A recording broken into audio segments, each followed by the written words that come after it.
If we are one, what do we mean when we speak of a oneness consciousness?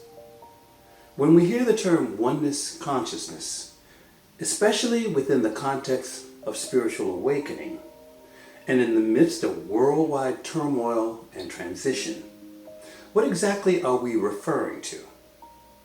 In our last episode, we talked about a very powerful and important concept, the idea that everything is of spirit, that without exception, everything that we encounter in our day-to-day, moment-to-moment existence has a spiritual, symbolic meaning that is designed to guard, guide, provide, illuminate, and teach us, if we would only listen and pay attention. But if we are one, how does the idea of a oneness consciousness fit within this context? What is this illuminated state of spiritual awareness, and how does it affect us both individually and collectively?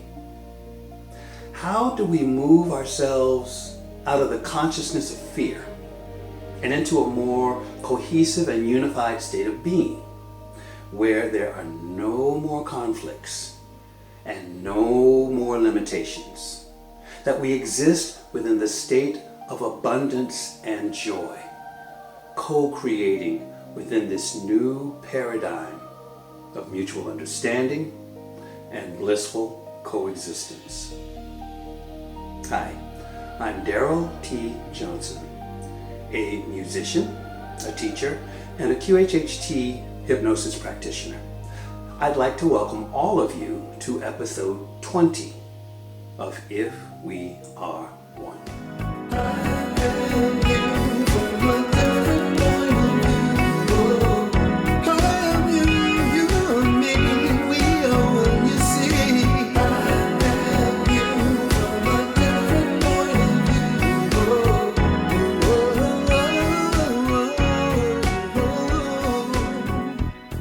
Hello everyone, and greetings to all of you first-time listeners.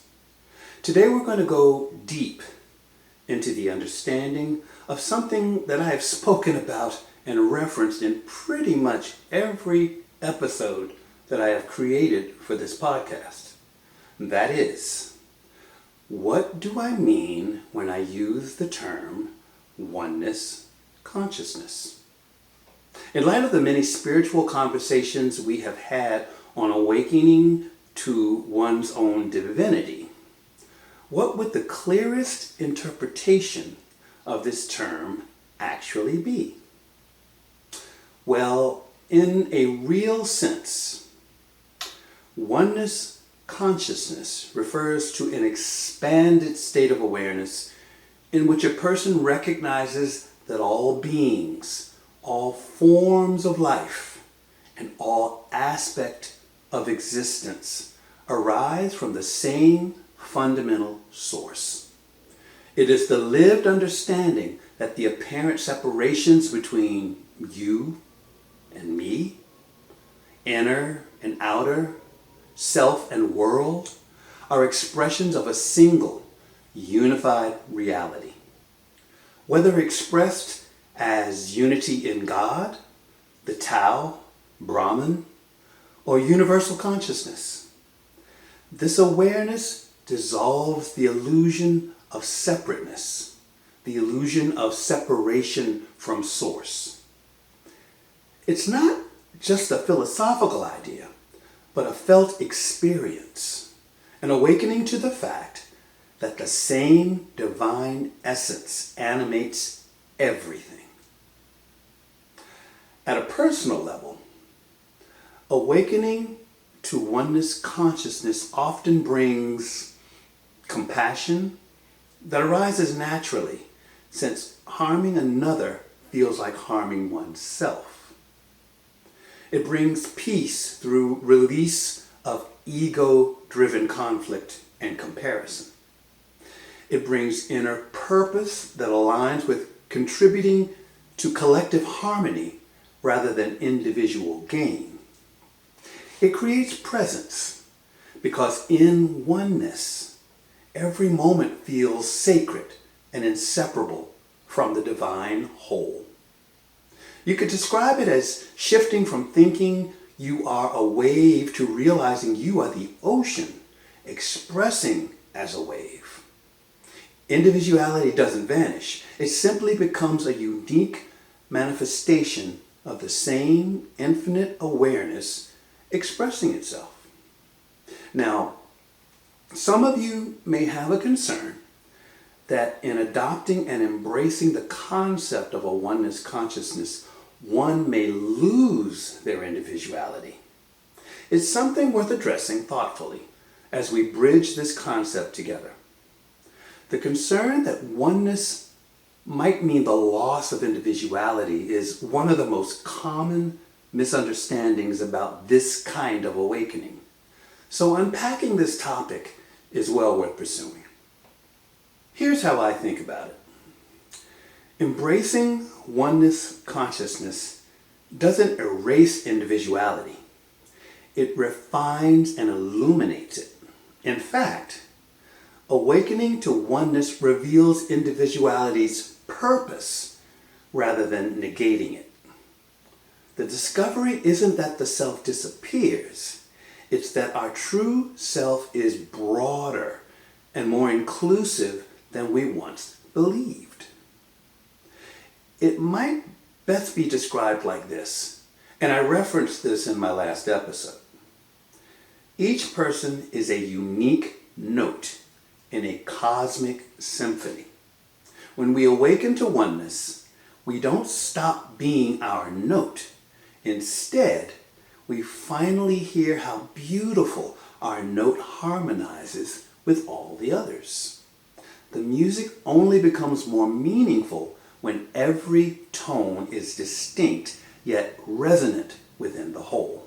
Don't forget, I'm a musician. In terms of lived experience, egoic identity softens, but authentic individuality blossoms. You no longer act only from fear or comparison, but from genuine inspiration and creativity.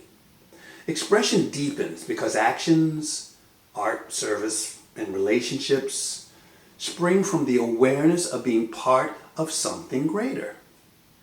Differences still remain, but they're no longer seen as divisions, rather as diverse ways the divine expresses itself through form. For those of you who have paid attention to my theme song, the words basically state, I am you, from a different point of view. We are all God's source, but are simply expressed in uniquely creative ways, unique points of view. You could put it another way. Metaphorically speaking, oneness doesn't ask the flower to stop being a rose. It simply reveals that the same sunlight and soil nourish the entire garden. Now, how do these notions of a oneness consciousness operate within this current world conflict and the polarization taking place between so many people who live within a service to self fear construct versus those living within a service to others unity oneness construct? How can this distinct gap in consciousness focus be bridged? It's a powerful and deeply relevant question, and one that strikes at the heart of what it means to live oneness consciousness in a divided world. The widening gap between those operating from a service to self, fear-based mindset, and those awakening into the service to others, unity-based awareness, mirrors a fundamental shift in collective consciousness. It's as though humanity is standing at a crossroads between two ways of perceiving reality: separation or unity. So let's unpack this. Let's understand the gap. You see, People rooted in fear consciousness tend to view life as a zero-sum game. Resources, power, and security must be protected and controlled. This worldview breeds polarization between it and arises from the illusion of separation. Me versus you. Us versus them. By contrast, those attuned to oneness consciousness see cooperation, compassion, and mutual upliftment as natural expressions of our interconnection. To such individuals, love isn't an idealistic notion, but a practical force of alignment with truth. The tension we're witnessing globally is, in essence, the friction between when these two frequencies of awareness interact. The old structure of self-centered survival meeting the emergent call to collective evolution. Now, I know that there is a basic notion that the only way to bring people into the understanding of evolutionary change is to force one's will upon them, making them see things your way. But as has become painfully apparent, this bridge cannot be forced. Instead, it must be modeled and embodied. We must live this truth. Real transformation happens through resonance, not resistance. A few principles can guide this process. Presence without judgment, where we meet those still in fear with compassion rather than condemnation. When unity consciousness encounters separation, the purpose isn't to argue, but to anchor love where fear still speaks loudly. Living from inner peace, generosity, and authenticity. Radiance is persuasive in ways argument can never be. People feel truth more than they're convinced by it. Showing common humanity. Even those acting from self-interest are seeking safety and meaning. Recognizing their pain and unmet need transforms conflict into opportunity for understanding. We need to have dialogue anchored in empathy. Listening deeply to restore connection. When we feel heard, we soften. When we soften, hearts reopen. That's when unity starts to move from idea to experience. You could say the work of bridging isn't about changing minds first. It's about opening hearts. Once hearts open, minds naturally realign with truth. You see, the challenge is to see this not as a world divided into good and bad people, but as a human family moving through the growing pains of awakening. The service to self pattern isn't something to judge or reject. It's part of an evolutionary process by which consciousness learns. By first focusing on the individual self, awareness discovers personal value, choice, and autonomy. Over time, that same understanding opens the doorway to something much larger, realizing that self and others aren't truly separate.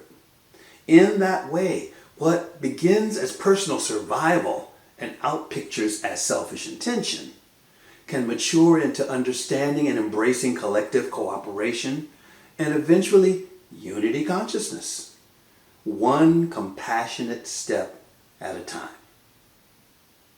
Okay, so we've incorporated some pretty heady concepts so far.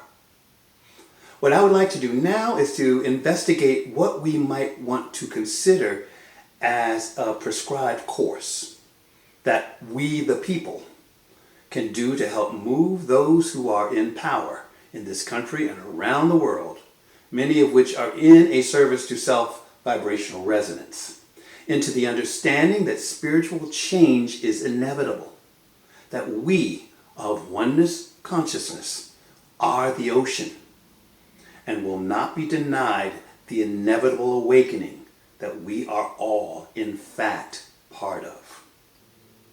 There are a few who are in power that understand this, but are up against a kind of service to self last stand in the losing battle for maintaining power. It's a very sensitive and volatile subject. Part of me was even reluctant to broach the subject, but here we go. How do we appeal to those in the service to self power structures while proclaiming unity, oneness, consciousness? Well, it requires both compassion and precision. It's not so much about confrontation, it's about elevation, helping everyone, including those in power, feel the inevitability of a collective awakening rather than hearing it as accusation or ideology. Here's my take on shaping that message so it resonates across divides and touches the deeper human truth in everyone. 1. We need to frame the invitation, not the opposition. Start with inclusion. Instead of positioning leaders as the problem, speak of the system of separation as a shared human inheritance we are all outgrowing. For example, we have for generations organized our world around competition and scarcity, not because we were unkind, but because we were still learning where the strength comes from. As such, service to self has been a phase in collective evolution. Not so much a moral failing, but we have grown up now. Number 2, to use our collective ocean and waves metaphor again, we are each waves in a vast ocean of consciousness. Some waves have risen high to see farther. Others are still gathering their strength, but all are part of the same tide. The tide is now turning toward cooperation and truth. We are all a part of the same collective destiny. We are all in this together. But again, we have to grow up now. Number 3, it's time to set a new course of collective practice. Ask yourself, what choices am I making from fear and which from trust? Speak from the heart and listen with empathy, creating dialogue across differences. Align our decisions, personal, corporate, governmental, with what serves life, not just self. Again, it's time to grow up. Ask yourself, if separation dissolved tomorrow, what would leadership look like? Number 4, understand and speak from inevitability, not confrontation. Change is natural law, not rebellion. Consciousness doesn't move backward. The awakening of oneness isn't a revolution against anyone. It's an evolution through and for everyone. Number 5, agree on a collective vision. What rises now is not against power. It is power embracing its origin, the shared heart of humanity. Within this invitation, we're tuning right into the heart of what wants to emerge through this spiritual evolution and awakening. But we're also speaking truth to power. And we need to do so in an awakened way. We have to shine the light of truth into the darkness, making it clear what we will accept and what we will not accept. But in doing this, we must combine 3 things at once: clear naming of harm, genuine care for all involved, and responsibility for your own state of consciousness. Now, how do we do this? Let's start with our own inner orientation first. Before speaking, check your inner stance so you are not simply mirroring the same distortion you want to challenge. You must ask yourself, am I trying to punish, humiliate, or win? Or am I genuinely seeking healing in alignment with truth? During our dialogue, can I see this person as another localized expression of the same source, even while their behavior is out of alignment? Can I speak from the heart center, care for the whole, rather than from reactive anger alone? Tall challenge, I grant you. To be clear, this doesn't mean suppressing anger. It means letting anger be the fuel for courage, not for dehumanization. Separate the person from the behavior, because spiritually aligned accountability calls out actions and impacts, not the ultimate worth of the person. Name the specific behavior. When you do X, Y happens, instead of you are selfish and corrupt. Name the impact of the action, how it created fear or violated our shared values. Speak to the principle of the action, how it is out of alignment with truth, justice, or the unity we're here to embody. These all mirror nonviolent communication patterns, such as I notice, I feel, I need, I request, which allows strong truth-telling without verbal violence. Express truth with love, not untethered truth. Many spiritual traditions warn that truth without love becomes a subtle form of ego aggression. You can hold a simple yet important rule. If I cannot find even a small seed of compassion for this person's ignorance, fear, or conditioning, I'm not yet ready to speak. I need a moment of inner work first. Once you can inwardly wish, may this being return to alignment with the One, then your truth has a different quality of presence. This is speaking the truth in love, where love is not niceness, but a commitment to the other's deepest good as part of your own. We need to call out service to self behavior. From an awakening perspective, service to self in the distorted sense is behavior that ignores the shared spiritual field and treats others as objects or resources.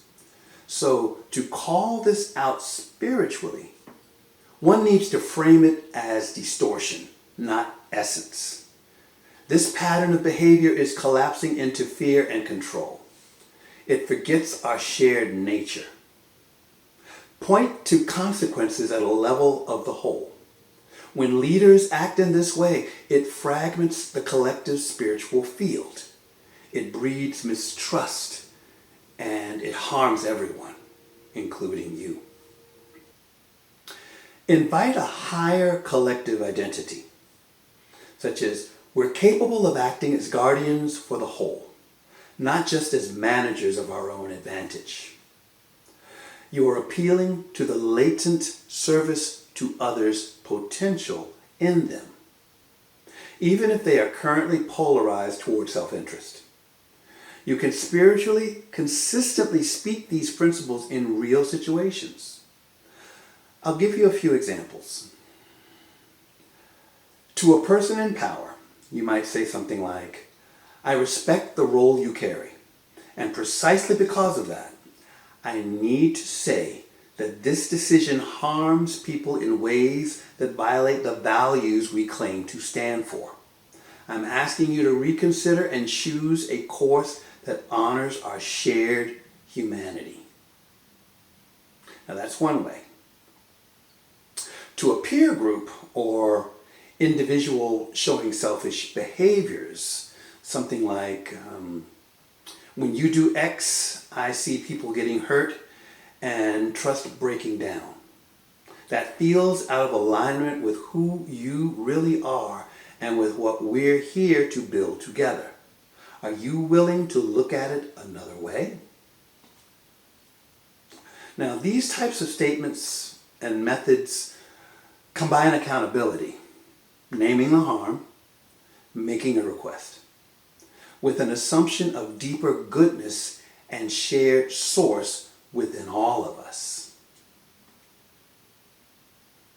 So, as a short checklist before you call out, use this kind of as a quick inner scan. Am I anchored in the awareness of one? There's no true enemy here. Am I clear on my specific behavior and impact, not just my judgment of the person?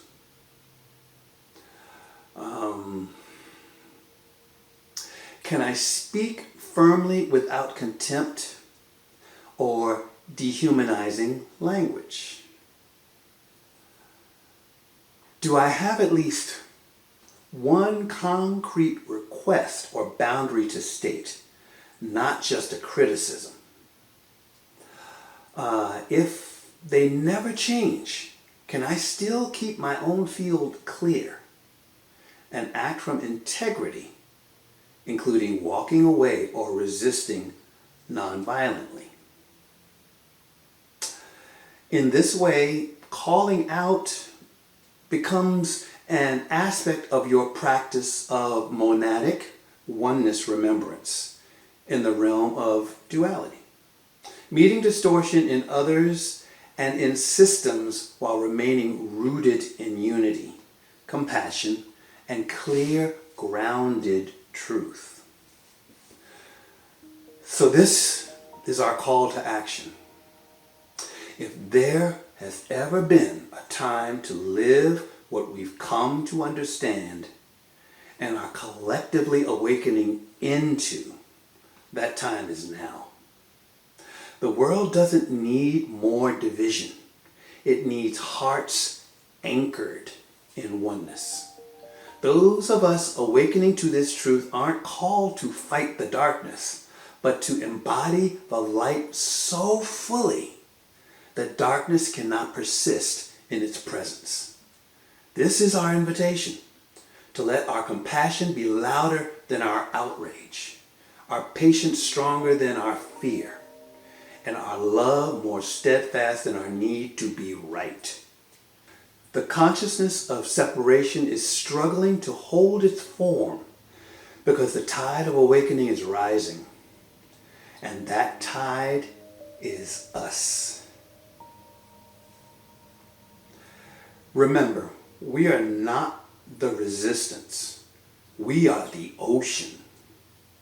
Every act of kindness, every moment of understanding, every breath taken in peace adds to that ocean's power. The resistance is not founded in truth. It is founded in fear. And fear cannot endure where light is lived. Again, we are not the resistance. We are the ocean. So, may we choose to stand, not as opponents of the old, but as birthers of the new. May our higher vibrations of love and unity ripple outward, healing what fear sought to divide. And may we remember always, awakening is not coming for us. It is coming through us. We'll be talking more about these and other topics in future installments. And if there's anything that you would like me to discuss or any questions you may have about anything that we have shared, please feel free to mention it by leaving a question or a comment in the comments section. I want to take a moment to express my heartfelt gratitude. When If We Are One began, it was just a small seed, a whisper of an idea rooted in the hope that more of us might remember our shared divinity and deepen our connection to one another. Today, as of this recording, we are approaching over 7,000 subscribers and growing. All of us walking this path together. The seed has begun to bloom. Each listen, comment, and reflection tells me that this movement towards a oneness consciousness is alive and growing. You are co-creating this space with me. Every open heart and thoughtful conversation adds to the field of unity we're building together. So I thank you for your trust, for your curiosity, and for your courage to see beyond separation. As we continue this journey, may each episode remind us that awakening isn't a solo act. It's one we experience together as one. So, to all of you new listeners coming to this space, if you have found any of this information at all helpful or enlightening, please like, subscribe, and share with others. I truly appreciate those of you who are letting others know about this, and I am excited, so excited, to see more and more souls awakening to this ongoing movement to a oneness consciousness. In parting, I send you my love. And if we are one, let's all live in peace, love, and joy.